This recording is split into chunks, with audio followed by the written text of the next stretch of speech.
Welcome to the Schiller Hamilton Podcast, and we're here today with our good friend Gary Williams and our recurring co-host Chip Hutchison from Historic Rock Hill. So thank you both very much for joining us today. And Gary, we're thrilled to have you here. I know it's kind of been a long time coming. We've had to reschedule a couple times. The Come See Me's coming up. You had Glenn the Frog, I think, stuck in your throat a couple weeks ago. So yeah. Are feeling better? I feel better. Still pollen everywhere, though. Yeah, all over my poor car. So, well, I appreciate you coming in to join us today. And, Chip and I are always talking about all things Rock Hill, whether it's history of Rock Hill, current situation in Rock Hill, the future of Rock Hill. And for some reason, in every single one of these conversations, the name Gary Williams always comes up. It's like, well, you remember when Gary did this, or you remember Gary had that, or you know what Gary's going to do. So it was Chip had the really good idea the other day. He said, let's just bring the man himself in here and sit down with him and see what we can learn about not just where, the development of Rock Hill, where we are today, but also kind of where we're going. So we didn't give you a list of questions to prepare for, so that's fine. I know you can talk all day about that stuff. Rock Hill's a great town. We've loved it. We've been here forever now and just love it and look forward to its continued growth. Let's start there. Tell me about your journey to Rock Hill and what first brought you here. Grew up in Charlotte, from Georgia originally via Memphis, and grew up in Charlotte, and that's where Peggy and I met. We married there, and I have a hard time working for somebody. I always have. I have some good bosses that allowed me that, but when my major in college was staying out of Vietnam. I know y'all are much too young to remember that other than history books, but my major was staying out of college, and when I got past that 1A status, I lost interest in college. And so all my friends were still in college. I said, well, I got to do something. My parents had moved back to Georgia, and I said, look, there's an ad in the paper, manage a putt-putt golf course. And so I managed one in Charlotte for several years, built one on South Boulevard, and then I wanted more than that. So I went in another line of work, but the man there was very supportive of me getting back into putt-putt. So in 75, we found Rock Hill, South Carolina, which is 20 miles away, kept her near her family and near grounds that were common with. So we built Putt-Putt Golf in 75 when Chip was just a teenager. And I remember class of 82 on the Bearcat, and I remember that was our hangout at Gary's. It was a lot of fun. So you're in Charlotte. Not only are you telling your wife and your wife's family that you're moving to Rock Hill from Charlotte, but that you're going to invest in opening a business there.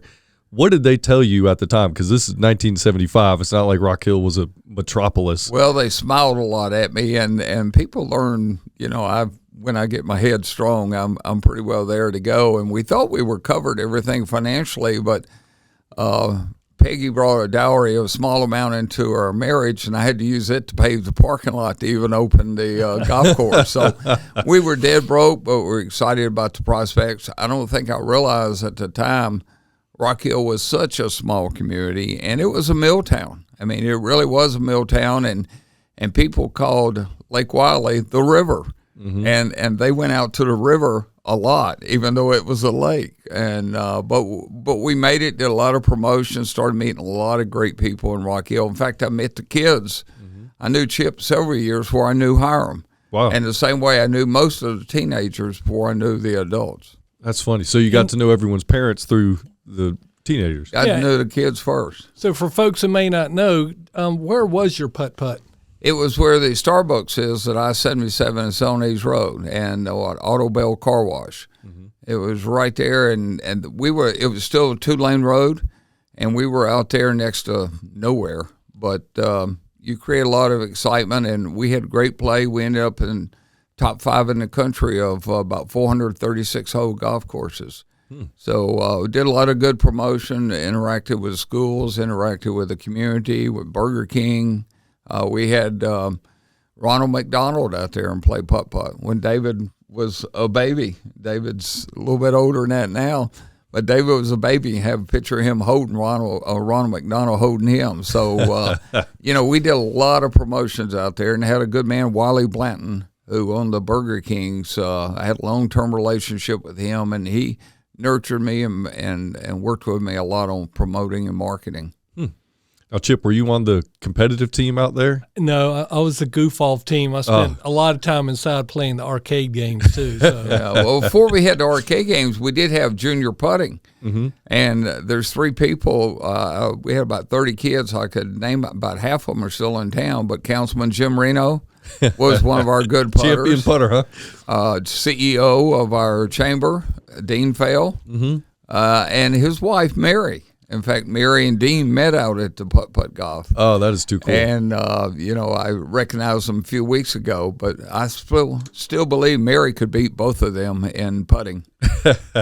What was your favorite hole? Probably the last hole, because you got the Which really was that power. one? The 18th where you had that ramp under. Mm-hmm. Putt-putts were all standard pretty much around the country. And we had a certain number of holes you can choose from. Billy Packer, you remember him, promoting them in the 80s and 90s. And we did the Sunday afternoon after Fred Kirby. Y'all are still much too young. I forget that. But we had a lot of Sunday afternoon tournaments on national TV, which good prize money. And then the land got too valuable for the courses. So now you just have a very few left of putt-putt golfs.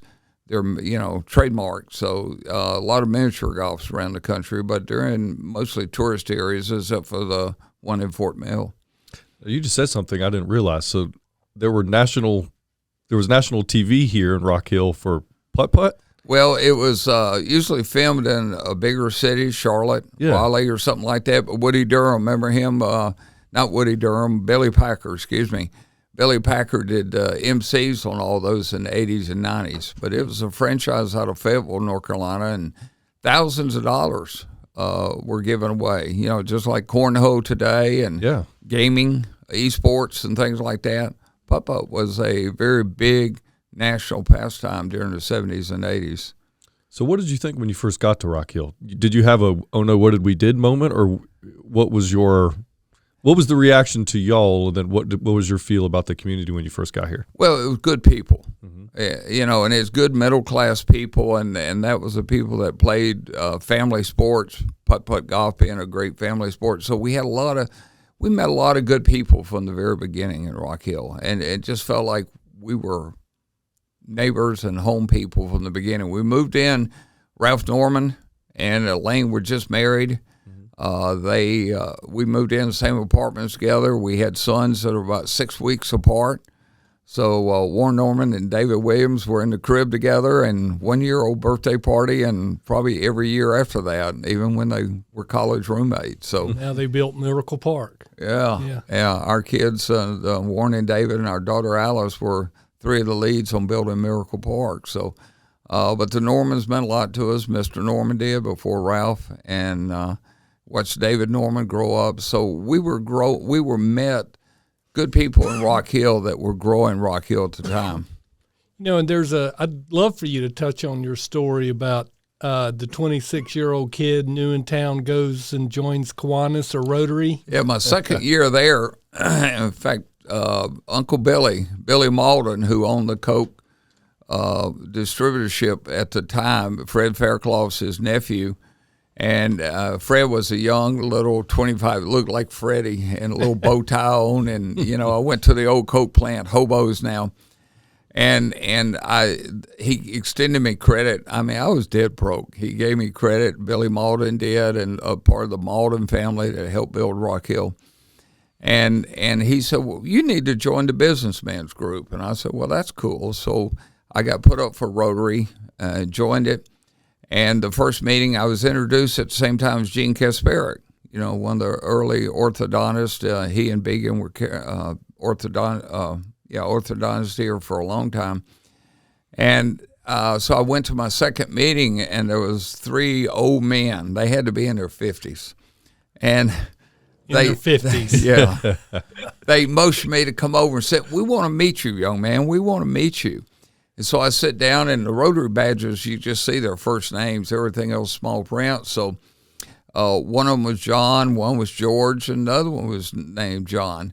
And so I turned to the older one that I thought was older, and I said, well, what do you, they asked about putt-putt, and they were nice about it. They were a little light, but nice about it. And I said, what do you do? And he said, well, I represent y'all in Washington.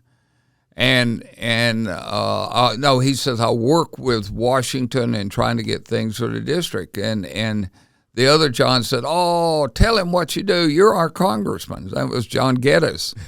and then he says, yeah, but you're the big national bank savings and loan president. It was John Hardin was sitting there. Then the other one was George Dunlap, who had the federal home savings and loan. And so these were three of the top men in our club, in our city. And I was sitting there as a 26-year-old pup, and they made me feel welcome.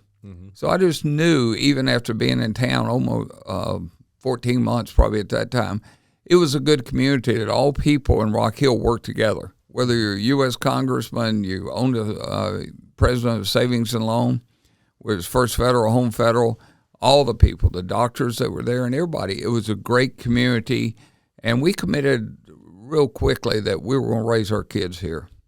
Was that surprising to you? Well, I see the good in a lot of people. Yeah. So every community, as I've traveled around the country, around the world as with my profession, it's amazing that every community has good spots. It's all whether you see the good spots or not. You can look at everything negatively and look at the good things. And Rock Hill started changing. That was the time the mills were going down. I mean, big mills were shutting. I didn't know enough about the community to know what the impact of these mills were. But I saw then a Betty Jo Ray and a Joe Lanford go, we got to start doing something for this community. Let's buy 2 columns and build 4 statues and put them out there on Dave Lyle, a road that went nowhere when they put those up. But that was a foundation of we're strong, we're a community, we're going to rebuild ourselves. And Betty Jo and Joe Lanford, I mean, he gets credit for putting a roof on a building, but he did so much for this community and rebuilding the infrastructure, rebuilding the community. He and Betty Jo worked well with the council, and they did a lot of good things. A lot of good things for Rock Hill. Joel, one of your podcasts you did in the past with Stephen Turner, I think it's one of your best, by the way.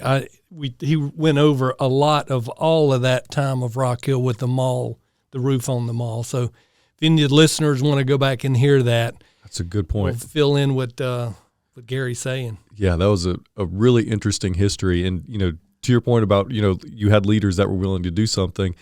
We all kind of think back on the roof over downtown as almost like a joke or a folly. And maybe in hindsight it was, but they tried something. They were willing to, commit to something and do something to try to overcome the challenge that they were faced with. Maybe it wasn't the best solution in the end, but you had a group of people that are willing to take some risk, and you win some and some you don't. And then admitted that it was wrong. Yeah, and said, "Hey, we're going to take it down and start over." Yeah, but Joe said when you talk to him about it, he says it was great when it went on, and it was great when it went off. Yeah. So yes, it rebuilt downtown. It's like buying a boat. Yeah. It's great when you buy it, great when you sell it. Boat's a hole in the water you throw money into. Yeah, that's right. It's the 2 best days: day you buy it and the day you sell it. Exactly. Yeah. Well, when you saw all this, you met these community leaders. You saw the people in town that were all willing to chip in for the benefit of the community. When did that kind of start to soak in for you? Because, you do a lot for this area and for this community. You have as long as I've known you or known of you. Was that natural for you, or was that part of what you kind of soaked in from being around some of these people that you first encountered? Well, I've always been a person that liked to improve things. Being in leadership, scouting taught me a lot about leadership through the years, and being a leader in scouting and the youth group at church and everything. I grew up with, let's not accept things as they are, but let's move things ahead. And so as I got involved in the community, Rotary was something. His dad was a big influence on me of special needs kids. Special needs kids, when I grew up, they weren't mainstream. They weren't part of the school system. And then all of a sudden he's saying, let's make them part of it. Let's get engaged. Let's do summer camps, things like that. So Hiram was very instrumental, and along with other leaders. And then we got engaged through the chamber, doing teaching in the schools and knowing the kids like I did and all. So we got engaged and through Oakland Baptist. We knew a lot of kids that, grew up in there, and a lot of adults that were engaged in the community, the Ted Meltons and and Larry Biggums and people like that who were very engaged with the community. So all that was, they were bringing me along, but yet I was trying to help support a good community as well. Chip and I have also talked a lot about how, that, whatever you want to call that willingness that people in this area seem to have to engage and help the community is certainly something that makes this area somewhat unique and special. As the area grows and we look to, another 20 years, do you ever become concerned, or are you concerned that we might lose that, or are you encouraged by what you see now? I think we're in better shape than ever. Yeah. I think there's a whole new generation. COVID sort of was a stop dead for a lot of people, a lot of guys and gals in my age. COVID sort of sent them home, or the people 10 years older than us got wary of it and stayed home. Well, the whole new generation's come in, and I'm more excited about the leadership of York County, not York County, but of the city of Rock Hill. Mm-hmm. I'm concerned about York County's leadership, but we won't go on that subject. Thank you. Because we both could get in trouble that way. Right. But city of Rock Hill and the citizens of Rock Hill, I think we've got, I could name 10, 15 adults that are just all very engaged, and there's so many more that trying to make this a better community. What we're doing with the African American community with the Bell program, starting up small businesses.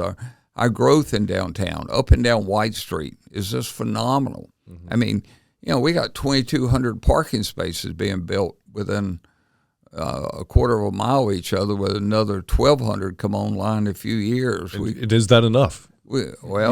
I hope not. Right. And just what we have with small business startups, mm-hmm. That's the core of a town. You got your big boxes, but they don't bring community. It's the small businesses that bring the community to. And what's happening downtown? Downtown's been empty. Mm-hmm. And now we're going to have 8 or 9 restaurants just where the old Rock Hill Printing and Fishing was, which is University Center now. Plus what's downtown, all the cool restaurants to go. Mm-hmm. We had to decide between 2 restaurants basically in the 70s and 80s, or go to Charlotte. Now it's hard to repeat. Yeah. And he knows all the breweries, so, we're when the first one came. We've lost count of how many breweries we have in York County now. Well, it's interesting, though, because you came into Rock Hill, kind of at the end of the boom, right when, a lot of the plants and everything were shutting down. So you kind of came in right in the malaise era, I guess we'll call it. Did you ever envision, or could you see a future like this for Rock Hill at that point? Did you know that we could have the growth and all these opportunities that you're describing downtown? Well, growing up in Charlotte, I always saw Rock Hill as a bedroom community of Charlotte. We continued to go back to Charlotte. All our young friends were there. We even went to church there for a year till David was born and decided we needed to worship in Rock Hill. But we were a bedroom community. And it's only been, and Fort Mill was, what was left of a mill town. Mm-hmm. And what's happening in Fort Mill in the last maybe 20 years now, 15 years, is just phenomenal, because it's sort of like you just got through Fort Mill to get back to Charlotte. Mm-hmm. Grew up on the south side of Charlotte in particular. That was where we went. But I started seeing very quickly that Rock Hill was reinventing itself.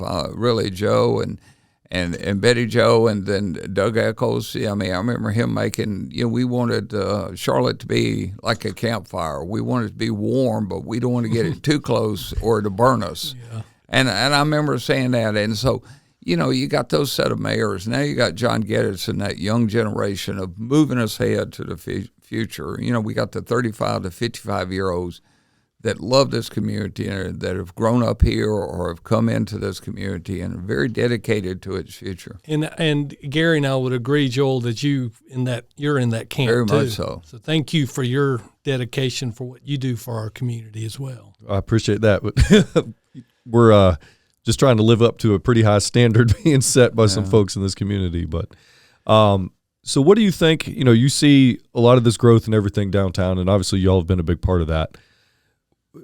I want to talk a little bit about the transition from the putt-putt business into the other family business. And the decision to locate that business downtown, and if that was a difficult one. Yeah, and what was it about that sexy Pledges outlet building?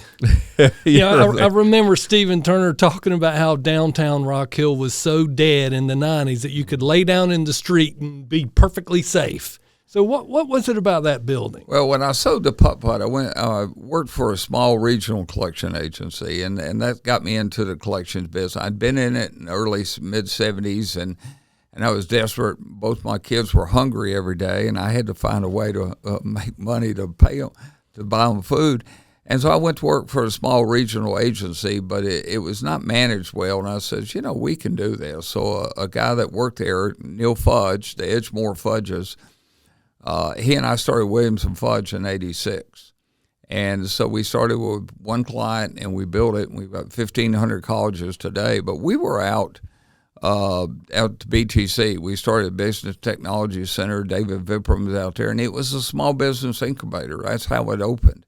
And then it turned, with a change in the leadership of the company that owned it, it turned into just a regular business meeting. But working with Skip Tuttle since '87, and he and I were partners at the University Center, we built a building in Tech Park and started watching Rock Hill grow. And the first Tech Park was out there. And from there, we grew the company and everything, and it just really expanded. We ended up moving out next to Target behind McAllister's. We built a building out there, and then we outgrew it. And I was looking to build a building that overlooks Manchester Metals. And in doing that, Doug Echoes came to me because Chad Echoes was our in-house attorney at the time. And Doug was the mayor at the time? And Doug was mayor, and he says, Gary, how about taking the old Pledges building? And I said, no. Well, I said, are you crazy? No. I said no. I said no in a less polite way. We laughed about it. About 6 months later, now I'm a big Carolina man, as in blue. Okay. And so, but one of my clients is Duke University. So we went to Duke, and usually student loan collection areas are in the worst part of any building. Well, they had run them out of the main campus and run them down to some old warehouses, is the way it was described.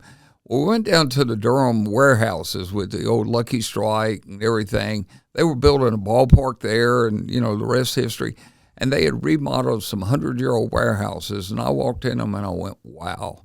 And so the one good thing Duke University's done for me, other than bringing us Matt Doss, was inspire me to go back. And I called Doug on the way back and said, Doug, let's talk again. We walked through the building, and I walked through with the bankers, and the bankers were mumbling behind me. I could tell that. And I said, let's do this. And so we found a partner who did the redevelopment like that.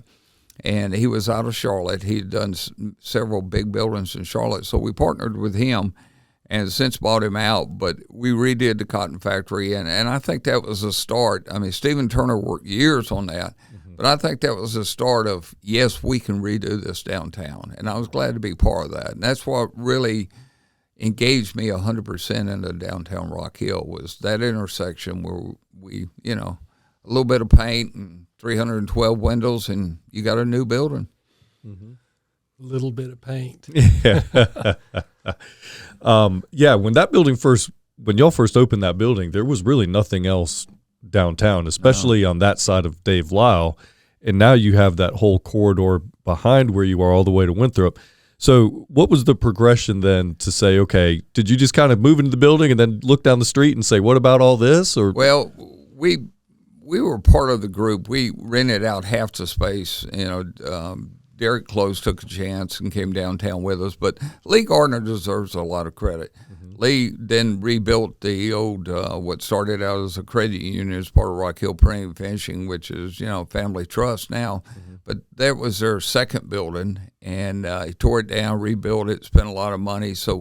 And it really did a great job of the different facades. It's got 4 different sides to it. They're really it's a gorgeous building. Yeah, really is. And then we had a group of citizens that were working to support council, just a group of businessmen, women downtown. We'd meet and we'd talk, and then we'd talk some more. And nothing was happening. And Johnny Barnes and I got together and talked about it, and And so we started a small group of people that really could make a difference. And we talked some more.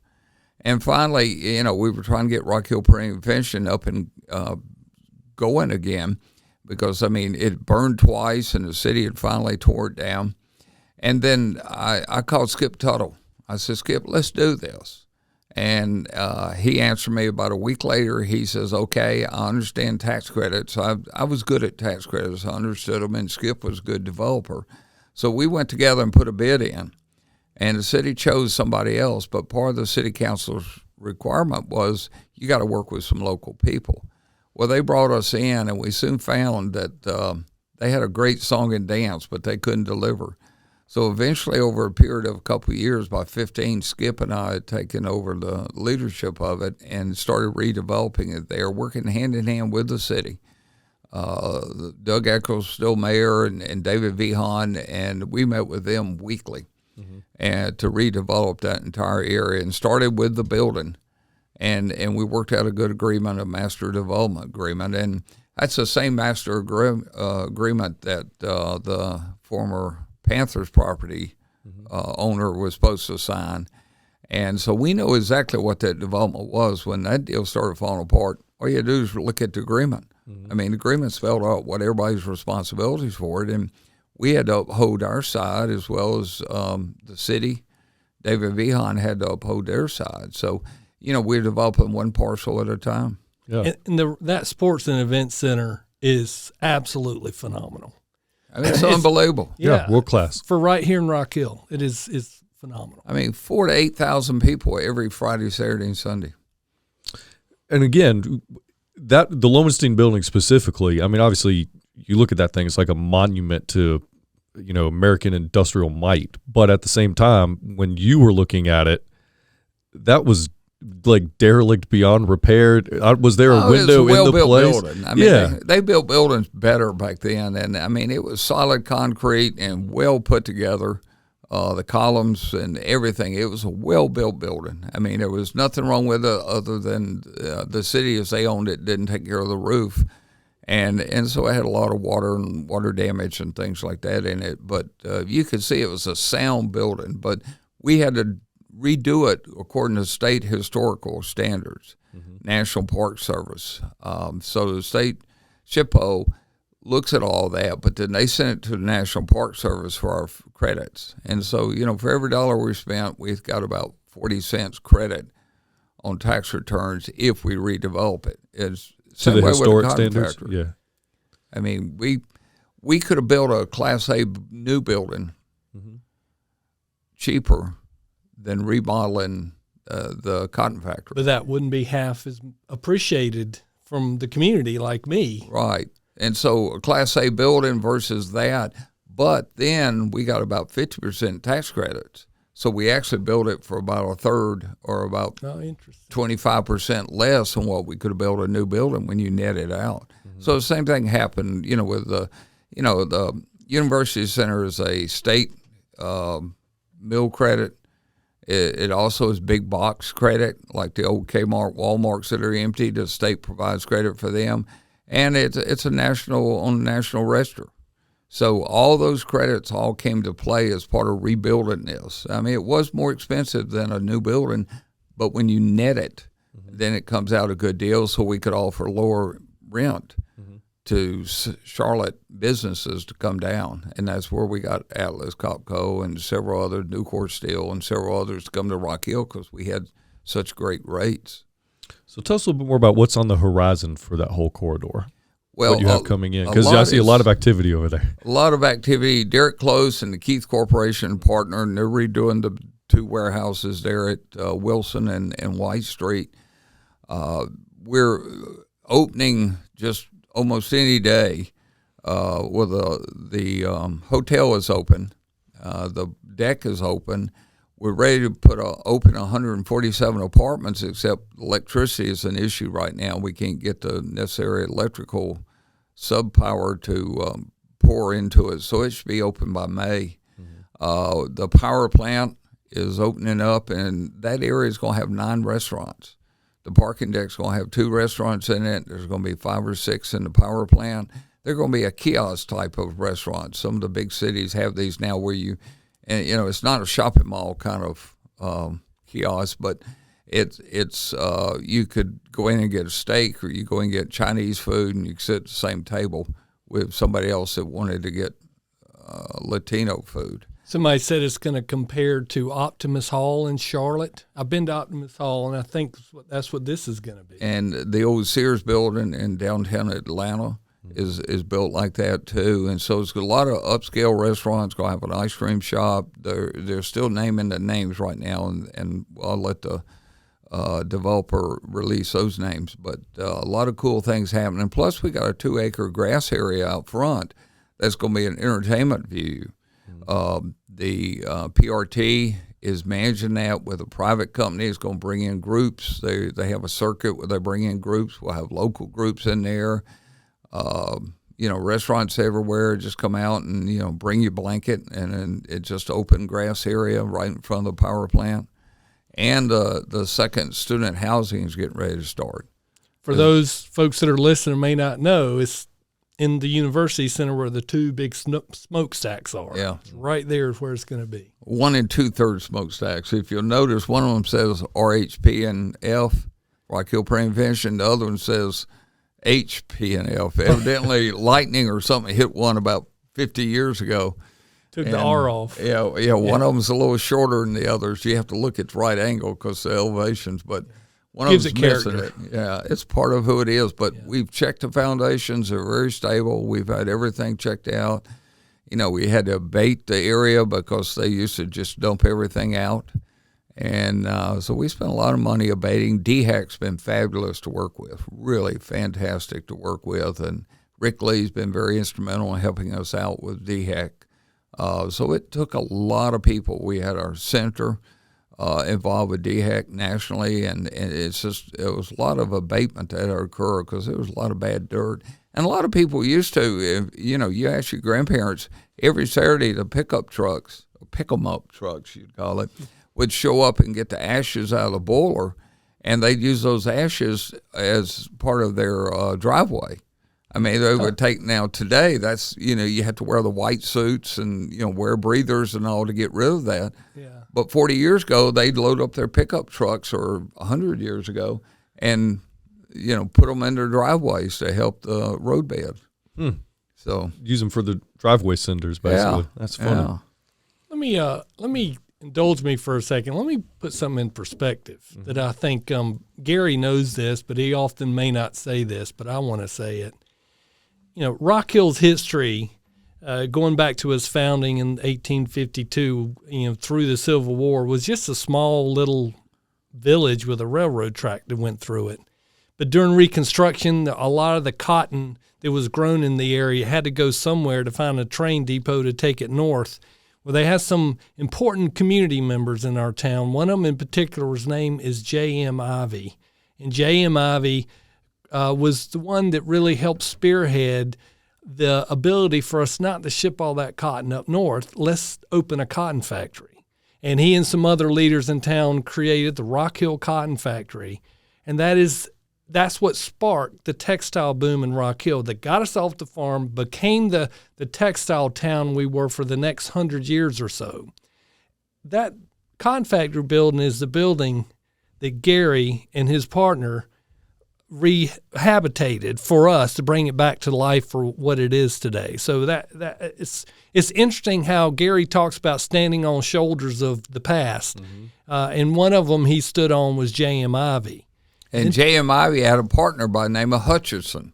Yeah. So one of his great-grandfathers was very much in Holler, and Roddy. All those old Rock Hill names were all the key names, and they made it for generations. And Chip's names keeps coming. A lot of them, end up having only daughters, and they change names and everything. But the Roddy name is still very prominent. But the Hutchinson name, of course, is still very prominent as part of all. They were all started banks together. They started 8 or 9 mills in the 1880s. But Rock Hill Cotton Factory was first mill. It started it, and then in 1920 or so, there was a huge cotton depression, and a lot of the mills had to close down. And another shoulder that Gary's standing on is a gentleman gentleman named Charlie Cobb, who actually went up to New York City, and Gary can tell this story, talked to a gentleman named Mr. Lowenstein to bring the plant down here to create what we have known as the Bleachery for all these years, which was the biggest employer in Rock Hill through most of the 20th century. So it's interesting how the cotton factory to the Bleachery, Gary's got his DNA in that to bring it back to what's going to be today. You know, it's interesting, Joel, the history that a lot of our friends may not know is John Gary Anderson had built cars here, 175,000 buggies. That shut down in 24, 25. And so virtually nobody in Rock Hill was employed. There was nothing good happening from 25 to 29 in Rock Hill, except the citizens went together and built the Andrew Jackson Hotel, which is now the Guardian Fidelity building. But they all paid $25, $50, and they wanted something positive for Rock Hill, so they built a hotel. And then till 29, and he's right, Charlie went up there, he met people, he had worked with people, and they came down and looked at it and chose Rock Hill. So 400 people were guaranteed jobs. By 1936, 1,600 people were working there. And by the mid-50s, 5,500 people were working on that site. 1 out of 4 York County citizens, 1 out of 4 Rock Hill citizens were employed there. So that was the mill, without a doubt. That ran Rock Hill in a lot of ways. So, I mean, that where we're rebuilding now, that was 5,500 people, plus all the families and children that affected that. It's funny how it kind of all comes full circle to be another spark for redevelopment. But who was this Lowenstein guy? And why did he choose Rock Hill? What was the pitch? Well, he chose it, but he had a guy named Archie Joslin, Joslin Point. It was Joslin Park. If you ask contemporaries in your and Chip's age group, that was a big public park out Lake Wylie, the river.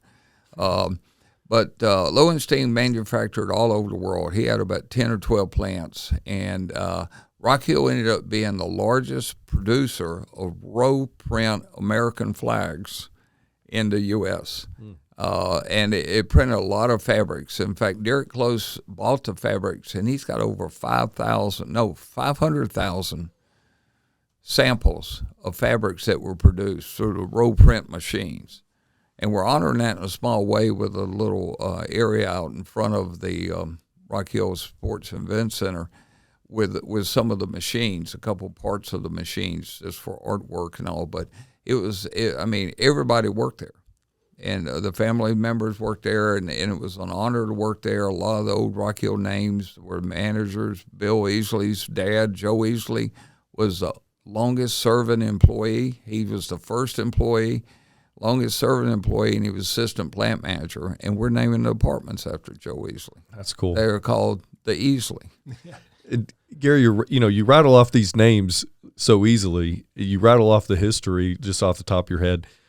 Why and when did you start getting so into the history of Rock Hill? I think Chip and Pat Grant got me very interested. We can blame them, huh? Yeah. And I can blame him too. I mean, it's been fun. Well, you got to know where you've come from to know where you're headed. Mm-hmm. And you realize it has been a strong community for a long time. And, this doing away with bad memories of the past, I think is wrong. And now they need to be in the right place. Statues and memorials and everything need to be in the right place. But we need to remember the mistakes of the past. We need to remember the Holocaust to make sure the world doesn't let that happen again. We need to remember why World War I started, why World War II started. Those things are important because you learn from the mistakes and you move ahead. I mean, every day we have life experiences. Sometimes when I'm interacting with David and my son and something will happen is, sort of like, how'd you know that? And because I've stuck my hand in the cage and that dog's bit me a few times. So we learn from our past experiences. What have you learned from the past of Rock Hill? That it's a solid community that you keep building, you keep regenerating. That land originally was built buggies, then it built cars, then it was a manufacturing plant for a long time. And now it's going to be the center of entertainment, work, play type, live environment. And is that good for future years? 50 years, what will it be good for? I don't know. I won't be here. And you know, it's you got to keep rebuilding a town. I mean, those buildings downtown, we saw pictures recently. Most of those buildings are 120, 30 years old. But if you look, none of them have their original tenants in them. And so you keep reoccupying. I mean, this building here didn't start out as a law office. And so you keep regenerating and building to the future. I mean, that's an important part of anybody's DNA. It should be. Yeah. Yeah, that's a good lesson. And if you do look at the history of Rock Hill, that's definitely what stands out is, you know, the ability and the capacity to kind of accept that risk and be bold and say, you know, what's the next thing, and let's just do it, see what happens, and hope for the best. Of course, plan accordingly. But if you look at, you know, like the textiles that you mentioned, and we've done talking to Steven, he told us a lot about how, you know, in his position, they really tried hard to intentionally diversify the economy of Rock Hill so that we wouldn't necessarily be beholden. It was great at the time because it employed so many people that, as you mentioned, were otherwise unemployed. But when an entire town is dependent upon one business or industry to support it, the economic winds change just a little bit, and then the entire town can suffer the consequences. So, you know, it's very cool to see people in this community take that lesson to heart and really do something cool with it. Chip, I'm curious from your perspective. You started playing putt-putt at the Putt-Putt Course. Did you ever think when you met Gary, 26 years old, running the Putt-Putt Course as a teenager, that, you know, we'd see any of this kind of future development with Gary or Rock Hill? I'm just that goofy 16, 17-year-old kid who probably tried to get away with some mischievous stuff that he always had eyes in the back of his head. He came across to me. I've never told you this, Gary, but you came across to me that you could relate to us out there. So we all kind of looked up to him, kind of not like this mean ogre owner of a business, but somebody who was cool to hang out with. So it's why it's been fun to watch his evolution on what he's done to put Rock Hill where we are today. Well, you know, it works both ways too. And I wasn't that much older than them. You know, Jim Marino, Dean Fell. I mean, I was 25. They were 12 to 17. Mm-hmm. And so even though I was, quote, an adult, today I'm not that far from them, you know, age-wise. And so, yes, you're the adult then, but I wasn't. I just experienced a few of those experiences. I mean, I learned as much owning and operating a putt-putt golf as you can get a master's in education or in business education. Mm-hmm. It's just important that we constantly learn from each other. And yet, you know, Jonathan Hicklin, one of the local ophthalmologists here. I mean, he was a 10-year-old kid coming out to the golf course, smarter than I was at age 10. Mm-hmm. You know, all those teenagers that are still around. Tommy Pope, you know, he was a 9, 10-year-old kid coming out there and just interacted with everybody, and you always could tell that's going to be a good kid. Mm-hmm. It was one of those places that Mom would drop us off and let us hang out, and she'd go shopping or something. Well, that was you were the town. Yes, you were the town babysitter.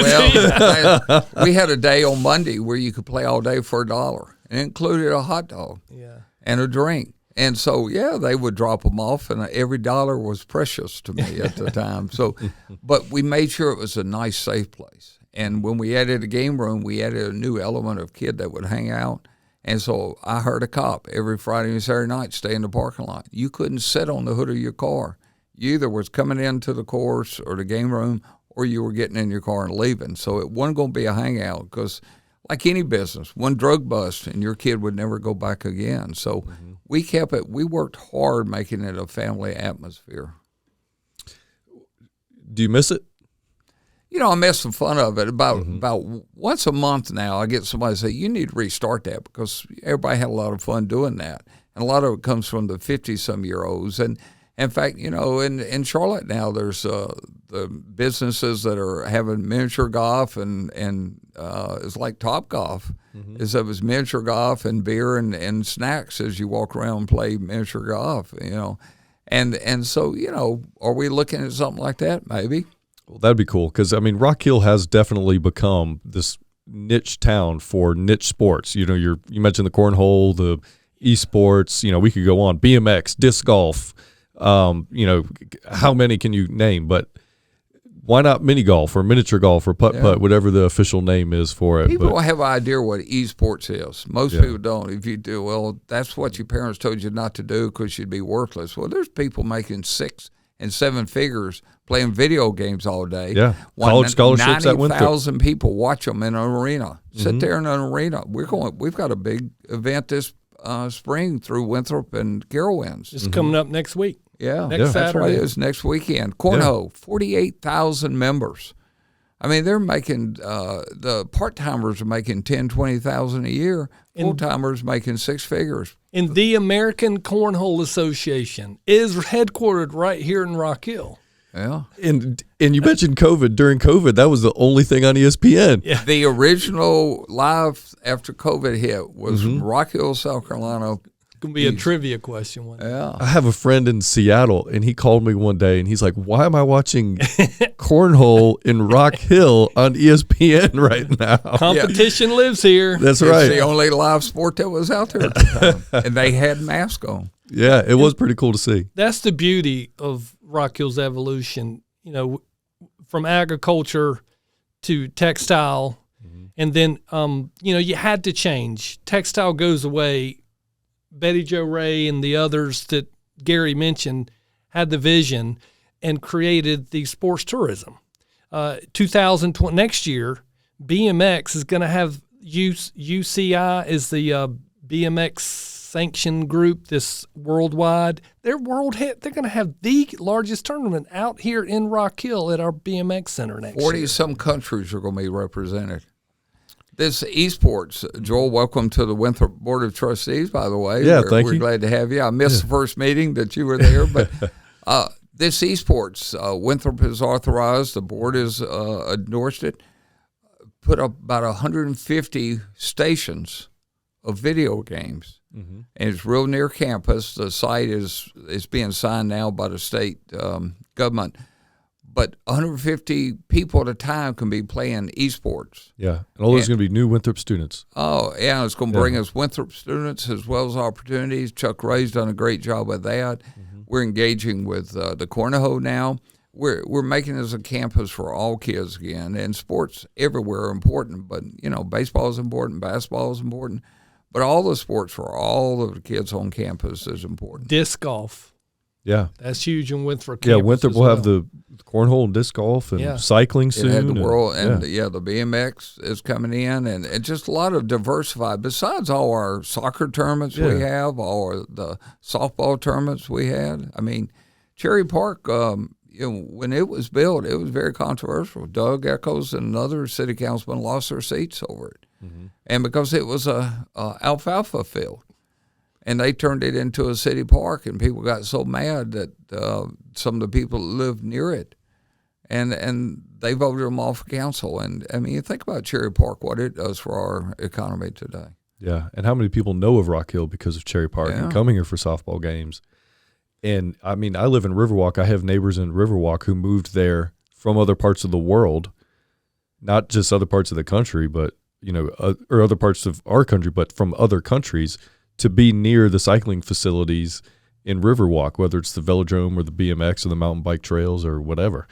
So, you know, it's not just the beds and heads for the weekend. It can actually stimulate growth and getting people to move here as well. So absolutely. Yeah. It starts with a visit, and we have lots of visitors that are coming to Rock Hill. Yeah. I mean, I thought everybody was crazy when they started talking about Riverwalk. Yeah. I mean, that's a chemical plant. They dump stuff. They had, you talk about reinventing. They had fires. I mean, that is a perfect example. And who would go eat, take a sandwich and go eat in an old pump station? I mean, you know, and yet Elle and Kobe and others had the vision to create a heck of a restaurant out there on the river. It's the only thing that can be on the river because of the setbacks. Yeah. And literally on the river. When the river's up, that thing is almost underwater, or at least the bottom of it. And it's designed that way. The front of the upstream portion of the building is pointed so that in a bad flood, the water can actually wash around it, which is too cool.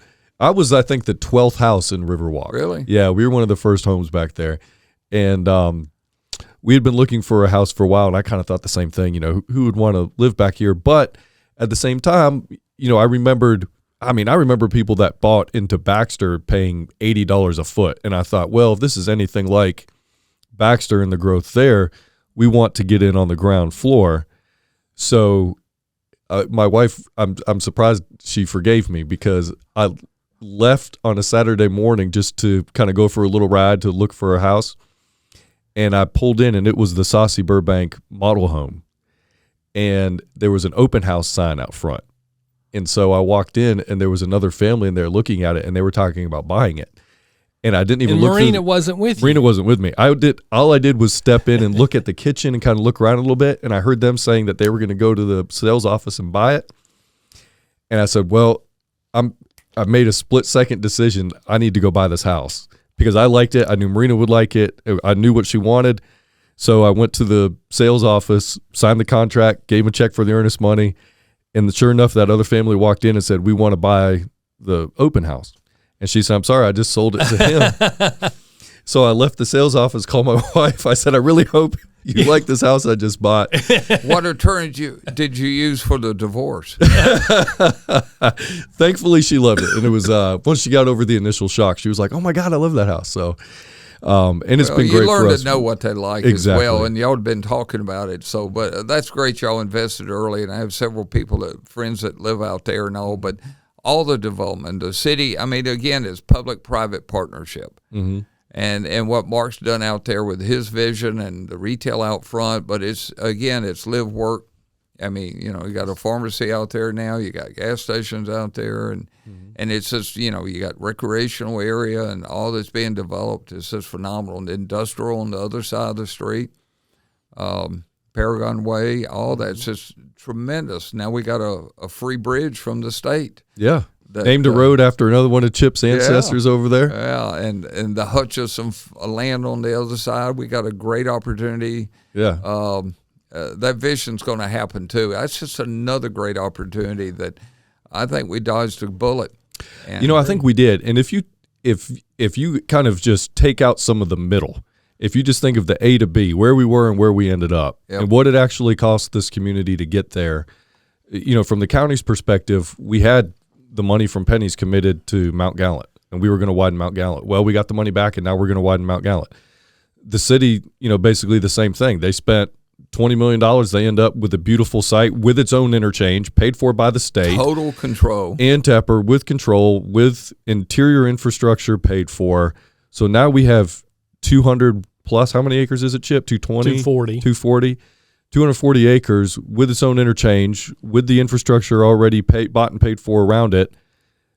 What you take out the roller coaster of emotion in between, and where we ended up, the opportunity is just fantastic. And now Tepper's not involved. And now he's not involved. Yeah. Yep. And all those trucks in Paragon Way, I mean, a lot of trucks, they're going to go straight on the interstate. Yeah. They're not going to go down Red River and hit that Celanese intersection and have to deal with Celanese. Well, also, I had a lot of people, ask me about this, while we were involved in that. And, if you get on, and one of the first things that people bring up is, well, it's just going to bring more traffic.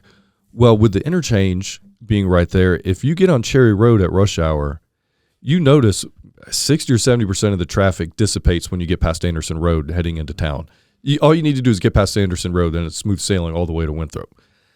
That interchange is going to bring all that Cherry Road, Anderson Road traffic that way. So that actually opens up Cherry Road. I agree. So if you're coming into town, and Dave Lyle. So you've got, I think if nothing else, it lessens traffic because you have another way to access 77 without clogging up Anderson Road. And the big trucks won't be in the way. The big trucks can get on the new interchange. Well, Gary, you've seen a lot of transition in Rock Hill. What's the next transition? What do you see in another 10, 20, 30 years? Where do you want the town to end up and how can it do so while maintaining its identity? Well, I think it's important to maintain our identity through the history. Mm-hmm. We got to know our past so we'll know our future. The people that we can stand on their shoulders, we need to remember who they are, and I think that's important. And you and Chip have talked about that. Historic Rock Hill is continuing to develop who it wants to become. It's no longer a caretaker of a beautiful old home, but it's going to develop history in Rock Hill. So knowing our past to develop our future, I think we'll continue to be a young community. what's going to happen in transportation is going to be amazing. We've been talking about the driverless cars and everything, but what's going to happen in transportation in 10 years? I mean, we've got a free bus system, which is good, but that's basic, serves a certain need. But where are we on cars? Where are we going to be with urban? Charlotte's going to continue to stifle itself. My family for 6 generations comes from a small town outside of Atlanta. And so we watch Atlanta becoming just unbelievable. And so what can Rock Hill be? The arts. We're talking a lot about the arts. Matt Doss is doing a great job leading a full committee. We got a staff person now for a couple of years. We don't need to go to Blumenthal downtown. Mm-hmm. You can't get there. I used to be able to get there in 20, 25 minutes. Now it's almost an hour to get there. And so can we get the arts in Rock Hill? So quality of life, I think, is important. I think city council is looking at a lot of things. How many houses can you build? I think housing needs for all people is an issue. I really do, and we need to solve that. We need to figure out how. We can't just keep adding on to the cost of a house. People can't afford them. And the income gauge, wage is spreading, unfortunately, the have and the have-nots. And I think our city's doing a good job of taking care of all people. What Courtney Denton's done, what Alex has done leading that group, and all that, Manning has a lot of passion for. Mm-hmm. It's time we help all people better in our community. It's time we grow. So quality of life growth, I think, is what's important. Are we looking for skyscrapers? No. We're looking for quality of life. Mm-hmm. And that's for our kids to grow, for your daughters, my grandkids, my great-grandkids now, to all grow in a quality of life community. Because, we can go to Charlotte and get whatever we want, but let's keep it local. How transportation's going to change, how many cars. We built this in the 50s. When we built the interstate system, we built a country driving cars. We didn't build my dad was with the railroad 40-some years. My uncle was, and my brother's been. So I'm a railroad guy. So why didn't we build more of a transit system? Mm-hmm. And instead, we wanted to all have cars, and then we wanted to all have a second car. So I think quality of life, understanding our past, knowing where our future is going, are all major issues. Mm-hmm. Chip, what do you think? Gary, you made a comment earlier, in 50 years from now, you're not going to be here. None of us will probably. But Joel, your point in asking Gary about what he thinks the future is, we talk about standing on shoulders, and I can look in 50 years, and I don't know what it's going to look like, but what I do know is that we're going to look back and remember Gary Williams as shoulders to stand on, as we remember Charlie Cobb and as we remember J.M. Ivey. Mm-hmm. So, Gary, thank you for all you've done for Rock Hill and our community. We look forward to the bright future, too. We got a lot of exciting things and a lot of people. And you asked that earlier. There's a lot of new leadership that's coming to Winthrop's, coming to our community. Council's making changes. It will continue to make changes. Just a lot of young businesses in town that's changing us socioeconomically, and it's good that we can become community again. COVID's, we all stumbled during COVID, but Rock Hill's coming back real strong in a quality kind of way. Absolutely. And to echo Chip's comments, thank you very much for adopting Rock Hill as your hometown and raising your family here, and for all you've done for our community. So thank you very much. And thank you for being on the podcast today. Glad to. Been fun. Good. All right. Well, Chip, until the next time, man. Yep. We'll get our heads together, figure out who's next. That's right. Yeah. Thanks, Gary. Thank you.